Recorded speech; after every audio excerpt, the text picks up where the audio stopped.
Көп көрүүчүлөр айтышат да, Жамбыл аке, сиз жокто сиздин кесиптештериңиз сизге аябай асылышат, сиздин башыңызга, чачыңызга тийишет, сиз деле аларга жооп берип койбойсуз дейт да. Мен эми кантип аларга жооп берем? Мен мисалы сахнага чыгып алып, микрофонго келип алып, камеранын алдында туруп алып, кантип айтам, мисалы Жаныбек Алыкулов бочка деп. Антип айтканга оозум барбайт. Күмөндөр кыйылдак, чыйылдак дегенге тилим күрмөлбөйт. Абдулланын бети табактай, Рахмандын бети накка окшош десем сүйүнүп кетишеби көрүүчүлөр. Андай эмес да.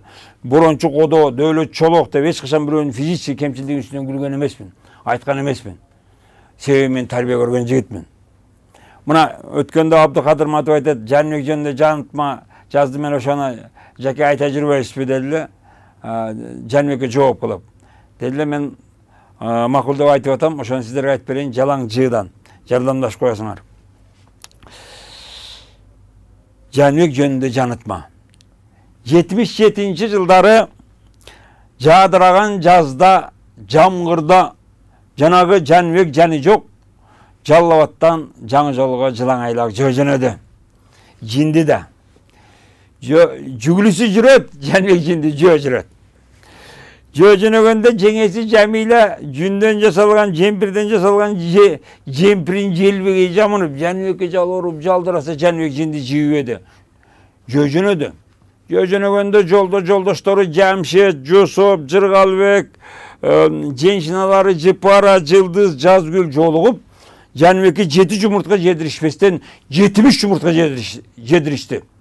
Желмо кыздар.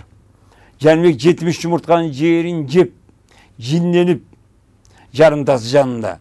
Жолдун жээгиндеги жиденин жалбырактарын жулуп, жаңгактын жалбырактарын жулуп жеп, жолдун жээгиндеги жарга жыгылып, жарга жыгылганда жан башы жарылып, жан башы жарылганда жынсасы жыртылып, жынсасы жыртылганда жүндөрү жулунуп, Жаныбек жинди жалдырап жарда жаса, жанагы жарда жашаган жандыктар жалаң жыыдан, жөргөмүш, жарда жашаган жандыктар жардамга, жарганат, жылан, жылан, жейрен,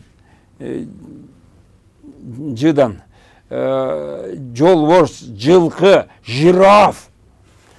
Жаныбектин жалтыраган жамбашын жестокий жээнге жөнөштү. Жаныбек жинди жалтыраган жамбашын жизни жедирген жок. Жардан жылмышып, жалпыздарга жармашып, жыгачтарга жармашып, жардын жээгинен жолдун жээгине жеткенде жолдо жумуштап жүргөн женщиналар Жаныбектин жалтыраган жамбашына жабыла жардамга жөнөштү. Женщиналардын жетекчиси Жыпара Жакыповна Жаныбекти жетелеп, жүгөрүгө жеткизип, жамбаштап жыгып, жыргап жатышты жиндилер. Жоон жыракмат.